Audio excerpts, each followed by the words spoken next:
మహానగరం రూపురేఖలే మారబోతున్నాయి. ఒక్క జిల్లాతో మొదలైన హైదరాబాద్ విస్తీర్ణం 4 జిల్లాలకు విస్తరిస్తోంది. ఇప్పుడు దేశంలోనే అతిపెద్ద మహానగరంగా విస్తరించబోతోంది. అలనాటి నిజాం నవాబుల పాలన నుంచి నేటి వరకు విస్తరిస్తూనే ఉంది. బోర్డర్స్ లేని సిటీగా రూపాంతరం చెందుతోంది.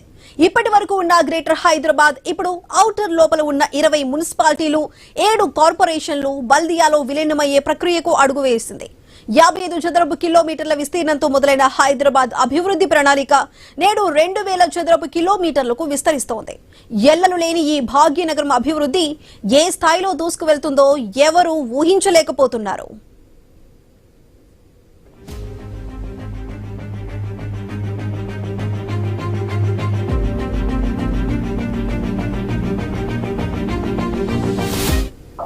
ఓఆర్ఆర్ లిమిట్స్ లోని ప్రాంతాలన్నీ తెలంగాణ కోర్ అర్బన్ రీజియన్ గా మార్చి అభివృద్ధినంతా సెంట్రలైజేషన్ చేయాలన్నదే ప్రభుత్వ లక్ష్యం. టీసీయూఆర్ లో ఉన్న సవాళ్లను దృష్టిలో పెట్టుకుని త్వరలోనే జీవో నెంబర్ 570ని విడుదల చేసేందుకు నిన్న జరిగిన జీహెచ్ఎంసీ కౌన్సిల్ సమావేశంలో నిర్ణయం తీసుకున్నారు. ఇదంతా బాగానే ఉన్నా అసలైన సవాళ్లు ఇప్పుడే మొదలవుతాయంటున్నారు నిపుణులు. అన్నింటిలో వికేంద్రీకరణ అమలవుతున్నప్పుడు సెంట్రలైజేషన్ ఎంతవరకు వర్కౌట్ అవుతుందనేదే కొత్త అనుమానం. ఇక మహానగరాన్ని ఎన్ని డివిజన్లు, సర్కిళ్లు, జోన్లుగా విభజిస్తారు? జనాభా విభజన, ఆదాయ వనరుల పంపకం ఎలా ఉంటుంది? సామాజిక రాజకీయ అంశాలను ఎలా తీసుకుంటుంది? అవన్నీ అలా ఉంటే ఇంతకు హైదరాబాద్ ను ఎందుకు విస్తరిస్తున్నారు? పరిధిని పెంచడం వల్ల ఎవరికి లాభం, ఎవరికి నష్టం? భవిష్యత్తులో ఎలాంటి పరిణామాలు ఉండబోతున్నాయి? ప్రభుత్వం ఏ లక్ష్యంతో నిర్ణయం తీసుకుంది? రియల్ ఎస్టేట్ వ్యాపారం పెంచుకునేందుకా, లేదా పడిపోయిన రియల్ మార్కెట్ కు బూస్ట్ ఇవ్వటానికా? అసలుకే మోసం జరుగుతుందా? ఉన్న రేట్లు మరింత పడిపోయే ప్రమాదం ఉందా? ఈ విషయాలన్నీ పరిగణలోకి రావాల్సి ఉంది.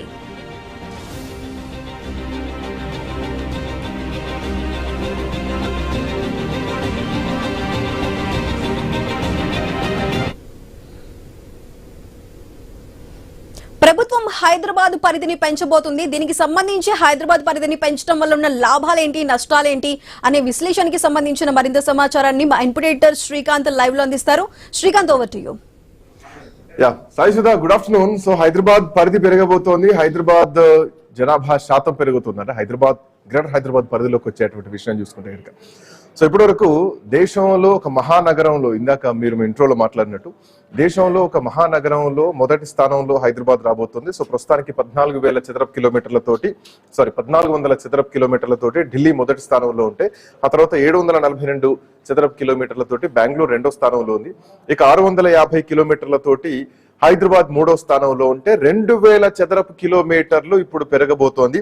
ఔటర్ చుట్టుపక్కల ఉన్నటువంటి ప్రాంతాలన్నీ కూడా దాంట్లో చాలా వరకు గ్రేటర్ హైదరాబాద్ లో కలవబోతున్నాయి. ఇప్పటికే 4 జోన్లుగా మున్సిపాలిటీలను డివైడ్ చేస్తే, సో ఇప్పుడు కొత్తగా చాలా అంశాలు ఇవి. మేడ్చల్ కూడా గ్రేటర్ హైదరాబాద్ పరిధిలోకి రాబోతోంది. ఒక టౌన్షిప్, అంటే ఒక్కొక్క సిటీ పరిధిలోకి వస్తున్నటువంటి పరిస్థితి. సో ఇంకా దీంట్లో చాలా అంశాలు ఉన్నాయి. ఎందుకంటే ఓవైపు స్థానిక సంస్థల ఎన్నికలు జరగబోతున్నాయి, నియోజకవర్గాల పునర్విభజన జరగబోతోంది, మరోవైపు కార్పొరేషన్ ఎన్నికలు కూడా జరగబోతున్నటువంటి క్రమంలో ఇప్పుడు ఈ నగర విలీనం ఏదైతే ఉందో, సో ఆల్మోస్ట్ ఇది కూడా ఎన్నికల మీద ప్రభావం చూపబోతుంది అన్నది కూడా ప్రధానంగా ఉన్నటువంటి అంశం. సో స్థానిక సంస్థల ఎన్నికల పరిస్థితి ఏంటి, ఈలోగా విలీనం అంటూ గ్రేటర్ చుట్టుపక్కలటువంటి మున్సిపాలిటీలకు ఎన్నికలు లేకుండా కూడా పోయేటువంటి అవకాశాలు ఉన్నాయా స్థానిక సంస్థలకు సంబంధించి, ఇవన్నీ కూడా ఉంది. సో ప్రస్తుతానికి ఇప్పటికే జిహెచ్ఎంసీ కాల పరిమితి కూడా ఇంకో 3 నెలలు ఉంది.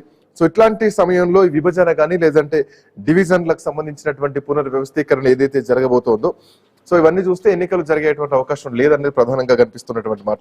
ఇక ఆ అంశం అట్లా ఉంటే కనుక ఔటర్ పరిధిలో ఉన్నటువంటి గ్రామాలన్నీ కూడా మున్సిపాలిటీల్లో కలిసేటువంటి పరిస్థితులు ఇప్పుడు కనిపిస్తున్నాయి. మెజార్టీ గ్రామీణ ప్రాంతాలన్నీ కూడా అర్బన్ ఏరియాగా మారబోతున్నాయి. అక్కడటువంటి ల్యాండ్ వాల్యూస్ కూడా పెరుగుతున్నాయి. అయితే ఇక్కడ ప్రభుత్వ టార్గెట్ ఒకటే అని ప్రతిపక్షాలు ఆరోపిస్తున్నాయి. వీటన్నిటిని గ్రామాలను మున్సిపాలిటీ పరిధిలోకి తీసుకొచ్చి మున్సిపల్ ట్యాక్సులు వేసి సో ప్రభుత్వ ఖజానా పెంచాలన్నటువంటి ఉద్దేశంతో చేస్తున్నటువంటి ప్రయత్నం అని ఒకవైపు విమర్శలు వచ్చినా గానీ, బట్ సిటీ పెరగాల్సినటువంటి అవసరం ఉంది. ఓఆర్ఆర్ సైడ్ సిటీ పెరిగితే ట్రాఫిక్ కొంత కంట్రోల్ గా ఉంటుంది, ట్రాఫిక్ బాధలు కొన్ని తప్పుతాయి. సిటీ ఎంత వేగంగా అభివృద్ధి చెందితే అంత ఈ కష్టాలు, ట్రాఫిక్ కష్టాల నుంచి కూడా ఉంటుంది. అభివృద్ధి అనేది వికేంద్రీకరణ జరగాలి. అంటే ఒకే సైబర్ టవర్స్ లో లేదంటే ఒకే హైటెక్ సిటీ ప్రాంతంలో కాకుండా రకరకాల జోనల్లో ఈ కంపెనీస్ వచ్చినా కానీ ఇన్ఫ్రా పెరిగినా కానీ ఖచ్చితంగా అక్కడ అభివృద్ధి అనేది ఉంటుంది. సో కొంత డెవలప్మెంట్ కూడా ఉంటుంది అనేది ప్రధానంగా ఉన్నటువంటి అంశం. సో ఓవరాల్ గా ఇప్పుడున్నటువంటి పరిధిలో ఈ మేడ్చల్ ప్రాంతం మొత్తం కూడా పట్టణంగా మారిపోతోంది. సో ఇక రంగారెడ్డి జిల్లాలో ఉన్నటువంటి పరిధిలో ఉన్నటువంటి 3 కార్పొరేషన్లతో పాటు 14 మున్సిపాలిటీలుతో పాటు సంగారెడ్డి జిల్లాలో ఉన్నటువంటి ఇంకా 2 మున్సిపాలిటీలు ఇవన్నీ మొత్తం కూడా హైదరాబాద్ లో కలవబోతున్నాయి. కలిసి ఒక మహానగరంగా ఔటర్ రింగ్ రోడ్ వరకు కూడా విస్తరించబోతోంది. సో దేశంలోనే 2000 చదరపు కిలోమీటర్లతోటి హైదరాబాద్ మహానగరంగా విస్తరించబోతోంది. తో పాటు 2 కోట్ల జనాభా హైదరాబాద్ పరిధిలోకి రాబోతోంది. మాట్లాడదాం. మా కరెస్పాండెంట్ స్వామి కూడా అందుబాటులో ఉన్నారు. స్వామి, ఎట్లా చూడొచ్చు దేశంలోనే ఒక మహానగరంగా హైదరాబాద్ అభివృద్ధి చెందబోతోంది, వ్యాప్తి చెందబోతోంది, అభివృద్ధి వికేంద్రీకరణ అంటూ. సో ఇప్పటికే 4 జోన్లుగా మారినటువంటి పరిస్థితి. అంటే గతంలో కూడా పూర్తిగా మున్సిపాలిటీ కిందకే రావాలని చెప్పేసి అటు ఢిల్లీలో కానీ బెంగళూరులో కానీ ఇట్లాంటి ఇష్యూస్ వచ్చాయి. సో హైదరాబాద్ లో ఇట్లాంటి పరిణామాలను మనం చూడబోతున్నాం. గ్రామీణ ప్రాంతాలన్నీ కూడా గ్రేటర్ లో కలిస్తే ఏ విధమైనటువంటి రియాక్షన్స్ ని చూడొచ్చు?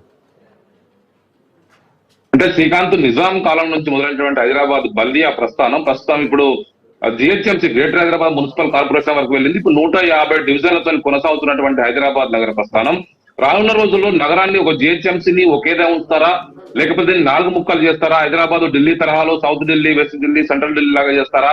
ఏం చేస్తారన్నది కూడా ప్రభుత్వం తన ఆలోచనలు బయట పెట్టకుండానే ఏం చేయాలనుకున్నది చేసుకుంటూ ముందుకు పోతుంది.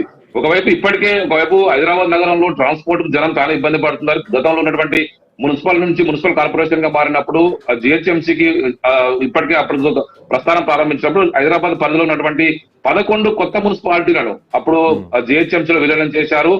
కాప్రా కావచ్చు, ఒకవైపు కూకట్పల్లి, ఎల్బీ నగర్, ఒకవైపు కుత్బుల్లాపూర్ లాంటి అనేక ఏరియాల్ని, ఆల్వాల్ లాంటి అనేక మున్సిపాలిటీలన్నింటినీ కూడా జిహెచ్ఎంసీలో విలీనం చేసి ముందుకెళ్లారు. చాలా మంది ప్రజలు ఇప్పటికీ గగ్గోలు పెడుతున్నారు.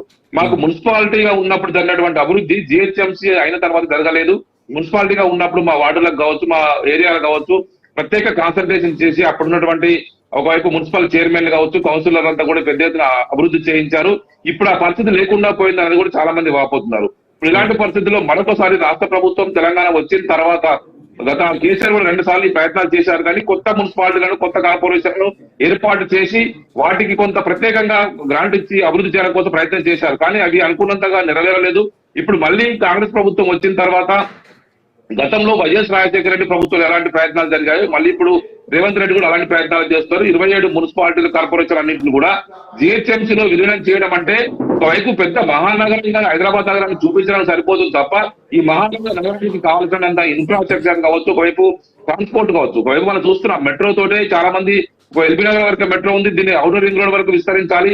మెట్రోకి సంబంధించినటువంటి ట్రాన్స్పోర్ట్ కావచ్చు, ఆర్టీసీకి సంబంధించిన బస్ ఫెసిలిటీస్ కావచ్చు, నగరాన్ని విస్తరించుకుంటూ పోతే ఆ మేరకు ప్రజలకు సౌకర్యాలు కావచ్చు అందుబాటులోకి తీసుకొస్తే ఆ మేరకు ప్రజలు ప్రజల పాత్రలు స్థిరపడడానికి ఉపయోగపడుతుంది.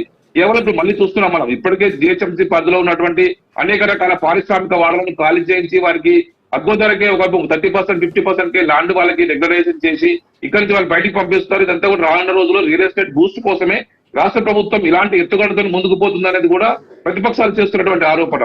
ఇప్పుడున్నటువంటి పరిస్థితుల్లో ఒకవైపు 150 మంది కార్పొరేటర్లు కూర్చోవడానికి బల్దియాను సరైన కౌన్సిల్ హాల్ లేదు.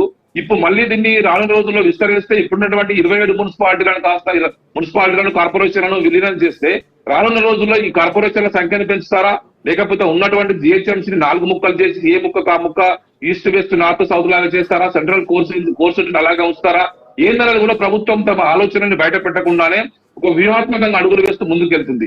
ఒకవైపు పేరు గొప్పగా అన్నట్టు జనాభా మొత్తం GHMC core urban area corporation విషయంలో నిజానికి మీరు అన్నట్టు ఒక కన్ఫ్యూజన్ కనిపిస్తోంది. ఢిల్లీ విషయంలో కానీ ఈవెన్ ఢిల్లీలో చూసుకుంటే మనం అటు నార్త్ అని, సౌత్ ఢిల్లీ అని, ఈస్ట్ ఢిల్లీ అని మూడు రకాలైనటువంటి కార్పొరేషన్లు ఢిల్లీలో డివైడ్ అయినాయి. ఆ తర్వాత కూడా చాలా ఇబ్బందులు అయినాయి. ఆ ఇబ్బందులు వచ్చిన తర్వాత మొత్తం కూడా ఒకే కార్పొరేషన్ కిందకి ఢిల్లీని తీసుకొచ్చారు. సేమ్ సిచ్యువేషన్ బెంగళూరులో కూడా అదే విధంగా వచ్చింది. అక్కడ కూడా ఉన్నటువంటి పొలిటికల్ క్రైటీరియా ఏదైతే ఉందో, రాజకీయ అనిశ్చితి అక్కడ తీవ్రంగానే ఉంది. సో అక్కడ కూడా ఇట్లాంటి ప్రయత్నం చేసినా కానీ అది వర్కౌట్ అవ్వలేదు. అండ్ కమింగ్ టు బాంబేలో కానీ, ఈవెన్ ఢిల్లీలో కానీ, చెన్నై కానీ, కోల్కతా కానీ ఇవన్నీ కూడా మొదటి నుంచి ఒకే కార్పొరేషన్ గా ఉన్నాయి. బట్ ఇప్పుడు కాంగ్రెస్ పార్టీ తీసుకున్నటువంటి ఈ డెసిజన్ ఒకే కార్పొరేషన్ గా ఉంచుతుందా, లేదంటే దీంట్లో ఏమైనా డివైడ్ చేస్తుందా? ఇందాక మీరు అన్నట్టు దీనికి సంబంధించి ఏమాత్రం బయటకి అనౌన్స్మెంట్ రావట్లేదు. అదే జరిగితే మళ్ళీ ఇబ్బందులు కావా పాలనా విషయంలో? అంటే శ్రీకాంత్ ఇక్కడ పొలిటికల్ అంశం కూడా ఇక్కడ ముడిపడి ఉన్నది. ఇప్పుడు 150 కార్పొరేషన్ స్థానాల్లో 50 స్థానాలు దాదాపు 40-50 స్థానాల్లో వైపు ఎంఐఎంఏ బలపడుతూ వస్తుంది. ఎంఐఎం లేకపోతే ఎవరు కూడా అక్కడ జిహెచ్ఎంసీ బల్దియా మేయర్ పీఠాన్ని దక్కించుకోలేని పరిస్థితి ఉన్నది. దీనికి చెక్ పెట్టడం కోసం కూడా కాంగ్రెస్ పార్టీ ఏమైనా ప్లాన్ చేస్తుందా లేకపోతే ఏం చేస్తుందో కూడా తెలియాల్సి ఉంది. దీనికి మరి ఎంఐఎం పార్టీ ఒప్పుకుంటుందా లేదా కూడా చూడాల్సి ఉంది. 4 ముక్కలు చేస్తే ఒకవైపు ఒక ముక్క అంతా కూడా సౌత్ హైదరాబాద్ అంతా కూడా ఎంఐఎం చేతిలోకి వెళ్తుంది, మిగతా సెంట్రల్ జోన్ అంతా కూడా ఒకవైపు వస్తుంది. నార్త్ ఇప్పుడు మనం చూస్తున్న హైదరాబాద్ లో గచ్చిబౌలి, ఒక కూకట్పల్లి, హైటెక్ సిటీ లాంటి ఇంపార్టెంట్ నార్త్ హైదరాబాద్ అంతా కూడా అత్యంత డెవలప్డ్ గా ఉంది. ఇప్పుడు దీనికి కావాల్సిన మౌలిక వసతులు మరింతగా పెంచాల్సి ఉంటుంది. మరోవైపు ఇటు వెస్ట్ హైదరాబాద్ అంతా కూడా ఆలవాలు, మరోవైపు ఇటు కుత్బుల్లాపూర్, కూకట్పల్లి, ఇటు మరోవైపు ఇటు చూస్తుంటే మనం ఈసీఎల్ ఏరియా అంతా కూడా మళ్ళీ గతంలో ఏ విధంగా ఉంది అలాంటి పరిస్థితి ఉంది. ఆ పరిస్థితి ప్రాంతాల్లోకి ఎక్కువ సౌకర్యాలు పెంచట్లేదు. వాళ్ళు మా వద్ద పెద్ద ఎత్తున కూడా ట్యాక్సులు కలెక్ట్ చేస్తున్నారు కాబట్టి మా వద్ద అంత స్థాయిలో అభివృద్ధి జరగట్లేదు కూడా జనం అంతా కూడా దగ్గులు పెడుతున్నారు. ఇందులో పొలిటికల్ అంశం ఏమిటి ఉన్నది. ఒకవైపు రానున్న రోజుల్లో జిహెచ్ఎంసీ పీఠంలో కాంగ్రెస్ పార్టీ బలంగా బలపడాలంటే కొత్త కార్పొరేట్ స్థానాలు మళ్ళీ 150 చేస్తారా లేకపోతే ఉన్న హైదరాబాద్ ని 3 ముక్కలు చేస్తారని చూడాలి. ముంబైలో కూడా బృహన్ ముంబై నగరపాలిక సంస్థ ఏర్పాటు చేసినప్పుడు కూడా ముంబై అభివృద్ధికి సంబంధించినటువంటి ముందుకెళ్ళినప్పుడు అంత కాని పరిస్థితుల్లో కొత్తగా డెవలప్ అయినటువంటి ముంబై నగరాన్ని నవీ ముంబైగా ఏర్పాటు చేసి అక్కడ వాళ్ళు ప్రత్యేకంగా దాని అభివృద్ధి కోసం ప్రత్యేక ప్రణాళికలు చేస్తారు. ఇప్పుడు హైదరాబాద్ ని కూడా అదే విధంగా చేయాల్సినటువంటి అవసరం ఉన్నది కూడా చాలా మంది కూడా చెప్తూ ఉన్నారు. ఇప్పుడు కాంగ్రెస్ గవర్నమెంట్ రేవంత్ రెడ్డి సర్కారు ఎలాంటి ప్రాంతాలు ముందుకు వెళ్తుందని చెప్పేసి కూడా అందరూ ఆసక్తిగా గమనిస్తున్నారు. నగర ప్రజలంతా కూడా తెలంగాణ ఉద్యమం జరిగినంతా కూడా వాళ్ళు కూడా తెలంగాణ విషయంలో తెలంగాణ ఒక్కటే హైదరాబాద్ నగరం అంతా కూడా తెలంగాణకి గ్రోత్ ఇంజన్. తెలంగాణకు వచ్చేటువంటి 60-70% ఇన్కమ్ అంతా కూడా హైదరాబాద్ నుంచి వస్తుంది. హైదరాబాద్ నగరాన్ని ప్రత్యేకంగా దీన్ని మరింత అభివృద్ధి చేస్తే రానున్న రోజుల్లో తెలంగాణ పురోభివృద్ధికి, తెలంగాణ అభివృద్ధికి మరింతగా దోహదపడుతుంది. హైదరాబాద్ తో పాటు టైల్ నగరాలు వరంగల్ కావచ్చు, కరీంనగర్, నిజామాబాద్, నల్గొండ, ఖమ్మం లాంటి పెద్ద పట్టణాలని మరింత అభివృద్ధి చెందాల్సి ఉంది. వాటికి మరింతగా మౌలిక వసతులు కల్పించాలనే చర్చ కూడా లేకపోలేదు. కేవలం హైదరాబాద్ మీద ఫోకస్ పెట్టడం కంటే కూడా తెలంగాణలో ఉన్నటువంటి మిగతా నగరాల మీద ఫోకస్ పెట్టాలి. కావాల్సిన అభివృద్ధి వరంగల్ నగరం. దీంట్లో ఇంకో పాయింట్ కూడా కనిపిస్తోంది మీరు అన్నట్టు 2027లో జరగబోయేటువంటి నియోజకవర్గాల పునర్విభజన కూడా ఒక వైపు ఉంది. సో దాన్ని దృష్టిలో పెట్టుకునే దానికి అనుగుణంగానే ఈ బల్దియా పరిధి పెంచుతున్నారు, డివిజన్లు ఏర్పాటు జరుగుతుంది, సర్కిళ్లలో కూడా మార్పు జరుగుతుంది. అట్ సేమ్ టైం అంటే ఇట్లాంటి చేంజెస్ జరగడానికి ప్రధానమైనటువంటి కారణం కూడా నియోజకవర్గాల పునర్విభజన జరగబోతోంది. దాన్ని దృష్టిలో పెట్టుకునే ఈ మార్పులు చేర్పులు జరుగుతున్నాయి, సిటీ పెంచుతున్నారన్నది కూడా ప్రధానంగా వినిపిస్తున్నటువంటి మాట. ఒకవేళ అదే జరిగితే అంటే గతంలోనే ఇప్పటికే ఈ శివార్ మున్సిపాలిటీలు ఏవైతున్నాయో అవన్నీ కూడా 51 గ్రామాల విలీనం ఆల్రెడీ జరిగిపోయింది. దానికి సంబంధించినటువంటి ప్రణాళిక కూడా పూర్తయిపోయింది. అండ్ ఒకవేళ ఇప్పుడు ఈ కొత్తగా ఉండేటువంటి గ్రామాలను కూడా కలిపితే సో ఎంతవరకు జనాభా ఉండొచ్చు? ఇప్పటికీ నాకు తెలిసి 35 నుంచి 50 వేల మధ్యలో ఉంటే 70 నుంచి 1,00,000 వరకు ఉండేటువంటి అవకాశాలు ఉంటాయా ఒక డివిజన్ లో? అంటే ఇప్పుడున్న వరకు హైదరాబాద్ నగర జనాభా 1.5 కోటి నుంచి దాదాపు 1,72,00,000 వరకు కూడా వెళ్తుందని చెప్పేసి ప్రభుత్వం అంచనా వేస్తుంది. ఇప్పుడున్నటువంటి మున్సిపాలిటీల్లో మనం చూస్తున్న బోడుప్పలు, ఫిర్జాదిగూడ లాంటి మున్సిపాలిటీల్లో 2,000కు 3,000కు ఒక కార్పొరేషన్లలో కార్పొరేటర్ ఎన్నుకునే పరిస్థితి ఉంటుంది. ఇప్పుడు అదంతా కలిసి ఒకటే మరి కొత్తగా జిహెచ్ఎంసీ దాంట్లో విస్తరించాల్సి ఉంటే ఆ మొత్తం పాత మున్సిపాలిటీ కార్పొరేషన్ కావచ్చు, పాత మున్సిపాలిటీ కావచ్చు, అందులో 2-3 డివిజన్లు వస్తాయి, లేకపోతే ఒకే డివిజన్ గా అయ్యే పరిస్థితి ఉంటుంది. ఇలాంటి పరిస్థితుల్లో రాజకీయంగా చాలా మందికి పదవులు చచ్చిపోతాయి. చాలా మంది పదవుల కోసం ఆశ పెట్టుకొని చాలా మంది ఉన్నారు. చాలా మంది రాజకీయ అవకాశాలు వేలాది పదవులకు ఇప్పుడు దండి పడుతుంది. హైదరాబాద్ నగరం పరిధిలో ఒక్క సర్పంచ్ స్థానం లేకుండా పోయింది, ఒక్క ఎంపీటీసీ స్థానం లేకుండా పోయింది, ఒక్క రూరల్ మండలం లేకుండా పోతున్నది. ఇవన్నీ కూడా వెళ్ళిన తర్వాత రాజకీయంగా వేలాది మందికి పదవుల గండం కొంచెం ఉంది. వాళ్ళు రాజకీయంగా చాలా మంది కౌన్సిలర్లు గాను, కార్పొరేటర్లు గాను, మేయర్లు గాను, మున్సిపల్ చైర్మన్ గాను అవుదామనుకున్న వారందరికీ కూడా ఈ నిర్ణయం అనేది కూడా వారందరికీ రాజకీయంగా ఆశలపై నిలిచాలంటే మనం చెప్పుకోవచ్చు. Srikanth, right, thank you Swami, thanks for joining. మొత్తానికి హైదరాబాద్ గ్రేటర్ హైదరాబాద్ పరిధి 2,000 చదరపు కిలోమీటర్లు పెరిగితే లాభాలతో పాటు నష్టాలు కూడా ఉండబోతున్నాయి. సో కొంత కన్ఫ్యూజన్ వాతావరణం అయితే కనిపిస్తోంది. సో ప్రభుత్వ ఆలోచన ఏంటి? సో ఎట్లాంటి అంటే 4 డివిజన్లుగా విభజించబోతున్నారా? సో పాలన వికేంద్రీకరణ జరగబోతోందా? సో ఇదివరకు ఢిల్లీలో కూడా ఇట్లాంటి పరిణామాలు ఎదురయ్యా, అట్లా డివైడ్ చేస్తేనే మళ్ళీ ఆఖరికి ఉన్నటువంటి పొలిటికల్ ప్రెషర్ కానీ లేదంటే పాలన వికేంద్రీకరణ కానీ ఇప్పటికే హైదరాబాద్ లో కూడా 4 డివిజన్లు దీన్ని చేయడం జరిగింది. బట్ ఎట్లాంటి ఇబ్బందులు రాబోతున్నాయి? మోరోవర్ ఇందాక స్వామి చెప్పినట్టు రాజకీయంగా ఆశపడ్డటువంటి నేతలకు కూడా ఆశలకు కూడా గండిపడేటువంటి అవకాశాలు కనిపిస్తున్నాయి. నర విజయ్ గారు మనతో పాటు జాయిన్ అయ్యారు. నర విజయ్ గారు నమస్తే, గుడ్ మార్నింగ్, గుడ్ ఆఫ్టర్నూన్. మొత్తానికి ఔటర్ రింగ్ రోడ్ లోపలటువంటి ప్రాంతాలు మొత్తం కూడా జిహెచ్ఎంసీలో కలవబోతున్నాయి. గ్రేటర్ లో కలగబోతున్నాయి. సో లాభ నష్టాలు ఎట్లా ఉండబోతున్నాయి, ఎట్లా చెప్తారు? ప్రభుత్వం నుంచి కొంత క్లారిటీ మిస్ అవుతుందా? ప్రభుత్వ ఆలోచన ఏంటి? ప్రభుత్వం ఆలోచన ఇప్పుడు విలీనం చేసుకోవాల్సిన, దీన్ని విస్తరించాలి, రాజకీయంగా లబ్ధి చేకూర్చ, వాళ్లకు అనుకూలంగా లబ్ధి ఎట్లుంటది అనేది ఒక అంశం. అయితే ఇంకొక ప్రమాదకరమైంది ఏం కానొస్తుందంటే, నేషనల్ లెవెల్లో చూసినా ఇంకేదైనా చూసినా తెలంగాణకు నుంచి హైదరాబాదుని దూరం చేసేటువంటి ఒక కుట్ర కూడా ఇందులో దాగుంటది అనేది అనుకోవాల్సినటువంటి అవసరం ఉంటుంది. ఎందుకంటే ఇప్పుడు భారతదేశం వ్యాప్తంగా చూస్తున్నటువంటి దాంట్లో ఇప్పుడు 2000 చదరపు కిలోమీటర్లతోటి నెక్స్ట్ నెంబర్ 1 పెద్ద సిటీగా అన్ని వసతులు ఉన్నాయి. ఎలాంటి పర్యావరణానికి సంబంధించినటువంటి మంచు కానీ, కొండలు కానీ, ఇతర సముద్రం ఒడ్డు కానీ లేనటువంటి ఒక హార్డ్ మంచి సిటీ లాగా ఉన్నది. దీన్ని విస్తరించడంతో చేస్తున్నటువంటిది ఏంటంటే, భారతదేశంలో ఆదాయ వనరుగా ఉన్న నగరాలన్నీ కూడా భవిష్యత్తులో భారతదేశ రక్షణ కోసమనో ఇంకో రక్షణ కోసమని ఇవన్నీ కేంద్ర ప్రభుత్వం చేతుల్లో ఉండాలి అనే ఆలోచన చేసే అవకాశం కూడా ఉంటుంది. అందులో భాగంగా మన చండీగఢ్ ఒక ప్లాన్ ఉన్నటువంటి కేంద్ర ప్రభుత్వం చేసింది. రాజ్యాంగ సవరణ చేసి రాష్ట్రపతి చేతుల్లో పెట్టాలని చూస్తే నిరసన రావడంతో కొంత ఆగింది. అది భవిష్యత్తులో జరిగే అవకాశం. అదే లెవెల్లో రేపు హైదరాబాద్ ఏదైనా చేయబోతారా?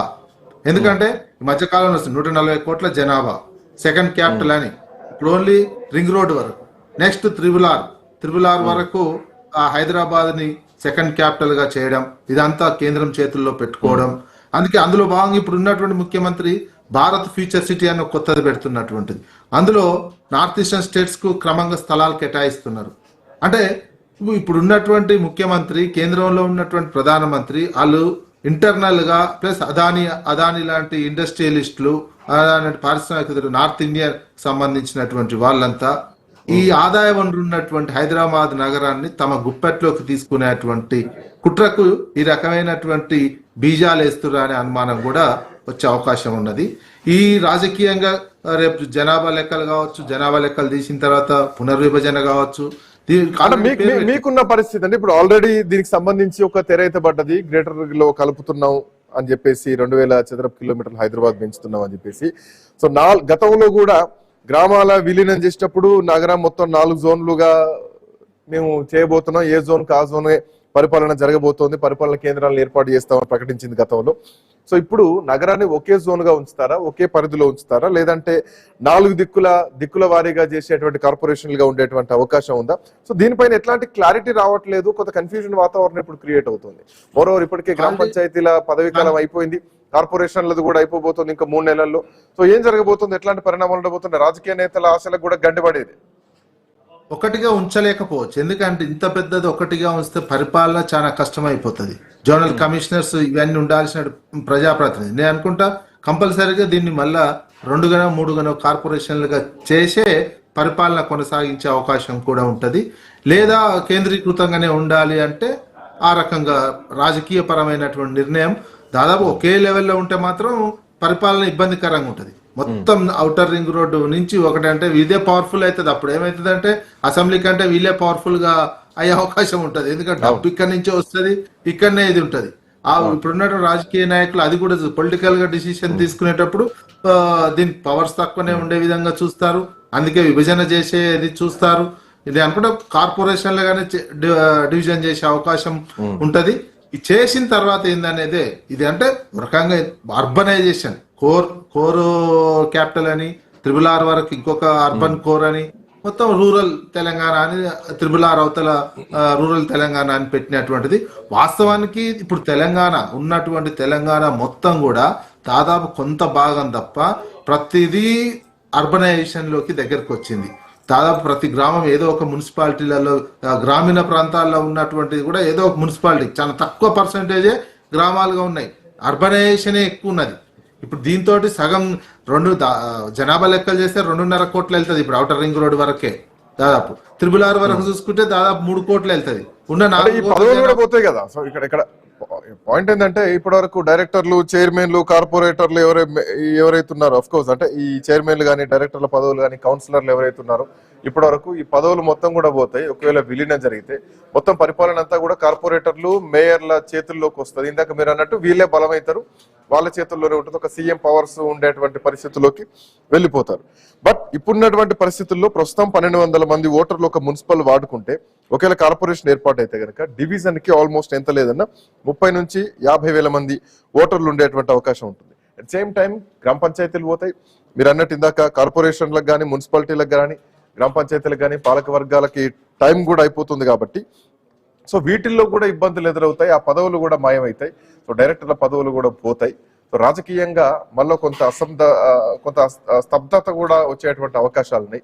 సో వీళ్ళకి కూడా నేతల ఆశలకు కూడా గండి పెడతాయి అనేది ప్రధానంగా ఉన్నటువంటి ఇంకొక అంశం. మోరోవర్ ఇప్పుడు జిహెచ్ఎంసీ కాల పరిమితి కూడా ఇంకా 3 నెలలే ఉంది. ఇప్పుడు ఒకవేళ డివిజన్ల పునర్వ్యవస్థీకరణ కనుక జరిగితే జిహెచ్ఎంసీ ఎన్నికల పరిస్థితి ఏమిటి, ఎట్లాంటి పరిణామాలు ఉండేటువంటి పరిస్థితి కనిపిస్తుంది? ఎన్నికలు జరిగేటువంటి అవకాశం ఉందా ఇప్పట్లో అంటే ఫిబ్రవరి 11కి ఇప్పుడు డెడ్ లైన్ అయిపోతుంది. ఆ లోపు దీనికి అసెంబ్లీలో పెట్టి చట్టం చేసి 3 కార్పొరేషన్ల 4 కార్పొరేషన్ల లేదా ఒకటే కార్పొరేషన్ అనేది ఒక నిర్ణయం తీసుకొని డివిజన్లు కూడా ఏర్పాటు చేస్తాం. నిన్న అన్నటువంటిది ఆ జీవో నెంబర్ 570 ప్రకారం కొత్త డివిజన్లు ఏర్పాటు చేస్తాము. ఇప్పుడు 150 ఉన్నాయి. ఇప్పుడు ఉన్నటువంటి జిహెచ్ఎంసీ పరిధిలోనే 150 డివిజన్లు దాదాపు 30-40 వేల జనాభా ఒక్కొక్క డివిజన్ కు ఉంది. దీన్ని కూడా మొత్తం ఇప్పుడు కొత్తగా ఏర్పాటు చేసేటువంటి దాంట్లో కూడా కలుపుకొని 30-40 వేల జనాభాకే చేస్తారా, ఇంకా తగ్గిస్తారా, లేదా 70,000 జనాభాకు ఒక డివిజన్ చేస్తారా, చేసి కార్పొరేషన్ చేస్తారా? ఇదంతా ఎలక్షన్లు నిర్వహించాలి అనుకుంటే ఫిబ్రవరి 11 లోపే ఒక ఆర్డినెన్స్ తీసుకొచ్చో చట్టం చేసో అసెంబ్లీలో పెట్టి చేయాల్సినటువంటి ఉంటది. లేదు ఎలక్షన్లు లేదు ఏం లేదు, దీన్ని ఇప్పుడు ఇబ్బందికరమైనటువంటి పరిస్థితి ఉంది అనుకుంటే వాయిదాల మీద వాయిదానే వేసే అవకాశం ఉంటది. ఎప్పుడు పెడతారో తెలియదు. ఇవన్నీ చేస్తున్నామని చట్టం చేసి వాయిదాలు వేసుకునే అవకాశమే ఉంటుంది తప్ప మొత్తం మున్సిపల్ శాఖ మంత్రి సీఎం ఆధ్వర్యంలోనే ఇది పెట్టుకొని తనకు కావాల్సినటువంటి విధంగా పరిపాలించుకునే అవకాశం కూడా ఉంటది. నాలుగు జోన్లుగా మీరు అన్నట్టు పరిపాలన వికేంద్రీకరణ 4 ముక్కలుగా మారితే ఒకే పరిధిలో ఉండకపోతే మీరు అంటే ఇంత పెద్ద పాలనా వ్యవస్థ 2000 కిలోమీటర్లు ఒకే చేతిలో ఉండడం కష్టం. ఢిల్లీకి హైదరాబాద్ కి తేడా చూస్తే కనుక ఆల్మోస్ట్ 600 చదరపు కిలోమీటర్ల విస్తీర్ణం ఎక్కువగా ఉండబోతోంది. అండ్ ఒకవేళ అదే జరిగితే ఎంఐఎం బలపడేటువంటి అవకాశం ఉంటుందా? ఎంఐఎం చేతికి ఒక పీస్ ఆఫ్ హైదరాబాద్ వెళ్ళేటువంటి అవకాశం ఉంటుందా? దాంట్లో ఇందాక మా కరెస్పాండెంట్ స్వామి కూడా ఈ అంశాన్ని బలంగా లేవనెత్తారు. అవన్నీ రాజకీయంగా చూస్తారు.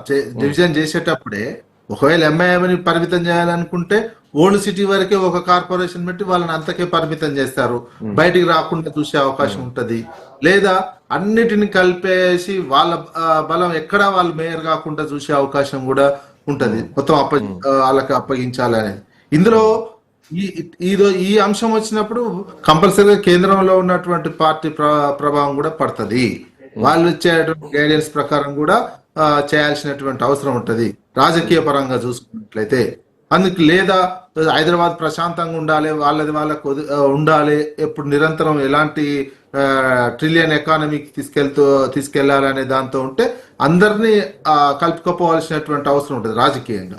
అందరినీ కలుపుకోపోయేటువంటి సమయంలో ఎవరి దాళ్ళు వాళ్ళకి సపరేట్ ఉంటే వాళ్ళు మిగతా చోట్లకు రాకుండా హైదరాబాద్ ప్రశాంతంగా నిరంతరం కొనసాగుతుంది అనే ఆలోచన కూడా చేసే అవకాశం ఉంటది. ఇవన్నీ ఏంటంటే రాజకీయ నిర్ణయాలు. రాజకీయంగా కూర్చున్నప్పుడు, రాజకీయంగా పార్టీలు అధినేతలు కూర్చొని ఉన్నప్పుడు రాజకీయంగా తీసుకొని ఇంప్లిమెంటేషన్ చేసే అవకాశం ఉంటది. అందులో కూడా ఏ పార్టీకి ఆ పార్టీ స్వార్థం చూసుకునే అవకాశం కూడా ఉంటది. ఆ పార్టీకి ఉండే లాభాలేంటి, నష్టాలేంటి, ఈ టైంలో అధికారంలో ఉన్నప్పుడు వాళ్ళకు రాజకీయ లబ్ధి ఉన్నటువంటి చూసి నిర్ణయం తీసుకుంటారు. చూద్దాం ఎట్లాంటి పరిణామాలు ఉండబోతున్నాయో. అటు రాజకీయ లబ్ధి, ఇటు పాలనా వికేంద్రీకరణ. సో మొత్తానికి హైదరాబాద్ స్వరూపం మారబోతోంది. Thank you so much Vijay garu, thanks for joining. Hyderabad విస్తీర్ణం మారబోతోంది. ఔటర్ పరిధిలో ఉన్నటువంటి గ్రామ పంచాయతీలు అన్ని కూడా ఇటు హైదరాబాద్ జిహెచ్ఎంసీలో కలవబోతున్నాయి. అయితే ఇది 4 జోన్లుగా విభజించబోతున్నారా, 4 విభాగాలుగా వికేంద్రీకరించబోతున్నారా, జోన్లకు ఒక కమిషనర్ ఏర్పాటు చేయబోతున్నారా, దీనిపైన క్లారిటీ రావాల్సినటువంటి అవసరం అయితే ఉంది. చూద్దాం ఎట్లాంటి పరిణామాలు ఉండబోతున్నాయో. That's all for now. Next updates continue అయితే కీప్ వాచింగ్ ఐ న్యూస్.